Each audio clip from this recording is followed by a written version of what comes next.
right now we are going to discuss about centripetal and centrifugal force.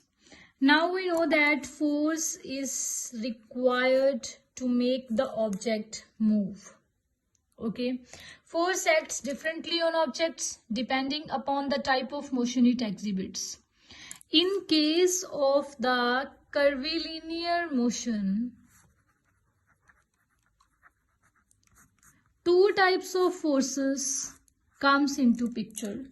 The first one is centripetal and the other one is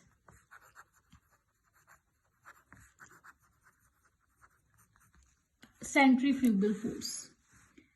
Okay, now a particle moving in a circular path continuously change its direction of motion. Okay, this change in direction of motion cannot be brought without the force. Okay, the motion in circular path is possible only under the influence of centripetal force. We know that, suppose we have considered these points, at every point the direction of motion of body is different. Okay, at infinite points there are infinite directions. Okay, so at each point of the circular path the force is directed towards the center of the circumference of the circle, center of the circle. Okay, so the direction of force and also of acceleration changes at each point of the circular path, but its magnitude will remain the same, and acceleration is non-uniform, it is variable. Hence, for a body moving in a circular path, the force is required, okay, to make it in the circular path only. What is that force called? Centripetal force. Okay, so we can say that the centripetal force is acting along on a body moving in circular path. In which direction? In direction towards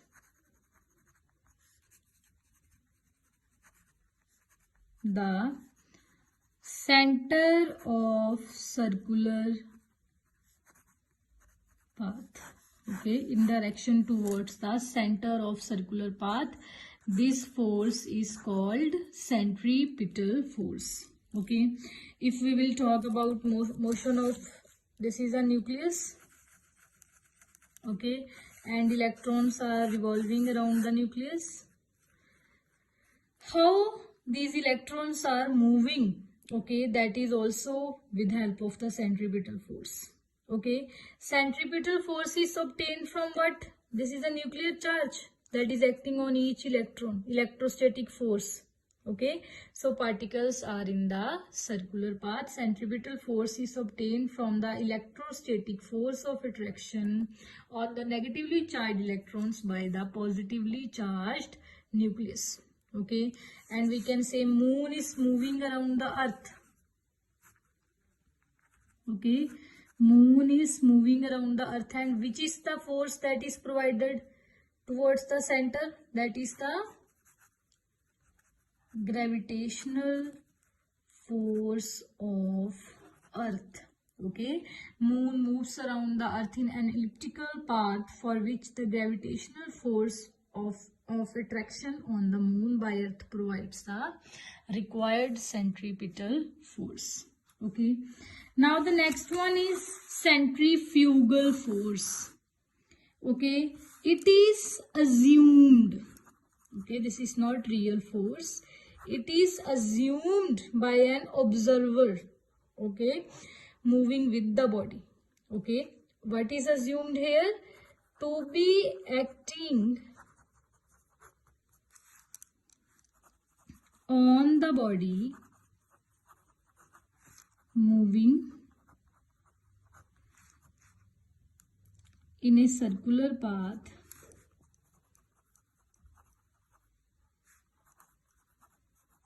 in a direction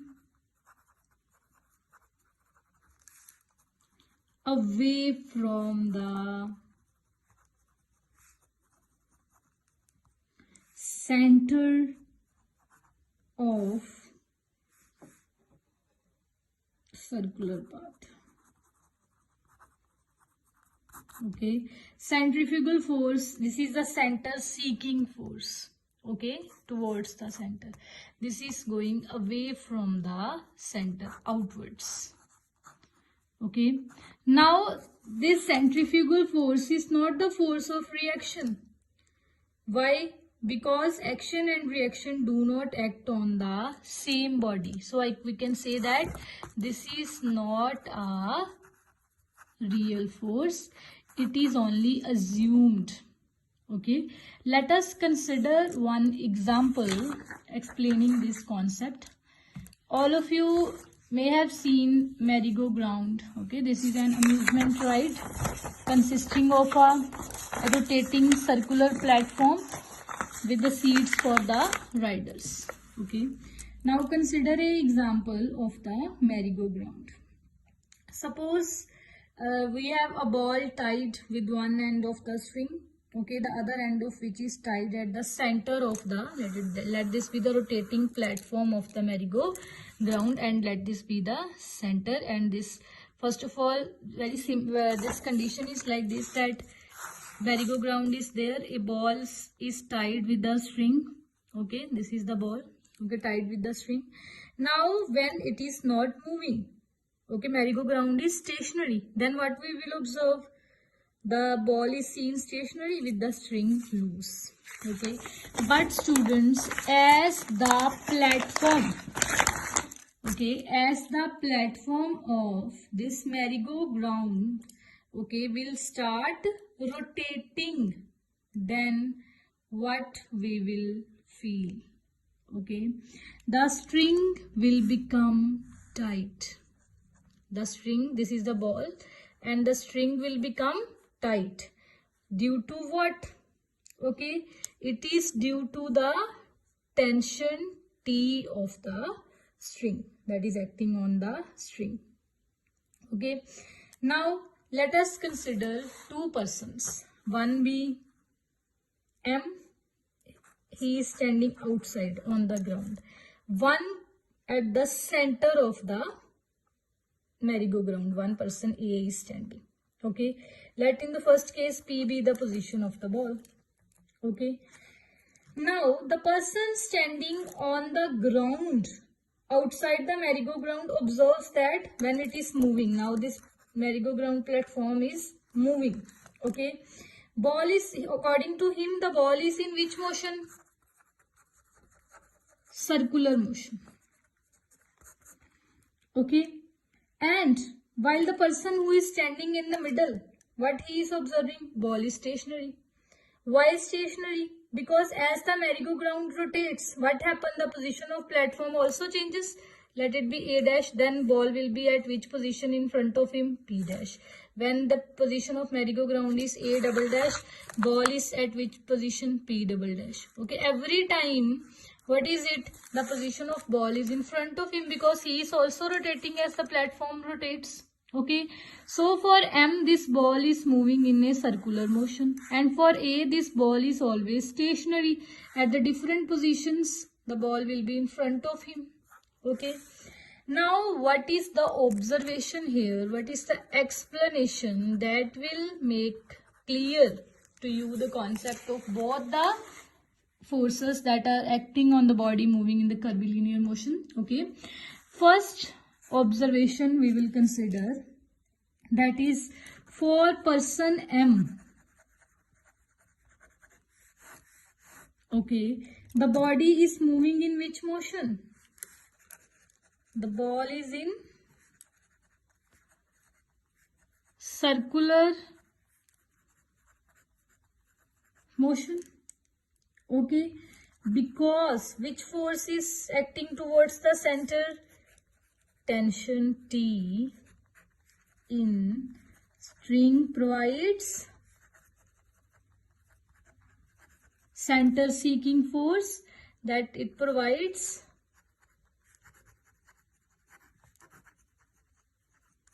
centripetal force. Okay, and that is needed for a circular motion. Okay, now the person at A, for person A, we can say first point, what he observes, the ball is stationary. His observation is ball is stationary. His observation is ball is moving in a circular motion for M. Okay, according to A, what forces are acting? The first is tension T acting towards the center. Okay, then second force which is acting is centrifugal force, okay, which is acting away from the center. So these two forces, according to A, these two forces, one is like this, ball is stationary, one is the inside tension, and other one, according to this A person, is centrifugal force. Okay, so the two forces are equal and opposite, therefore the net force on ball is 0. Hence it always remains stationary in front of him. Thus a person on rotating platform can explain his observation only because for him the ball is at rest. At every position it is in the front of him. In order to explain only, he is using that some tension T is acting no doubt towards the center. But only to explain his observation, he is saying that some outward force is acting. Okay, that force is given which name, students? That is the centrifugal force that we have discussed so far. Okay, it is assumed to be acting on body moving in a circular path in the direction away from the center of the body. Okay, assumed by whom? The person who is in the rotating platform. The person who is in the rotating platform. Okay, not by the person who is not in the motion. Okay, according to that person, only one force is acting. What is that? Centripetal force. That's why this is a pseudo force. That's why this is not a real force. This is a fictitious force. Okay. Now the next topic that we are going to I'm going to explain again, the observation of the merry-go-round. Okay, second case. This was the first case, then the second case. Now this is the case when this merry-go-round platform is moving and this this ball is tied to the string. In the next case is if the string will break.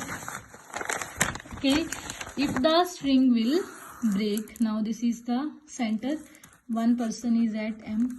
Okay, one A is there, and if the string will break, what will happen?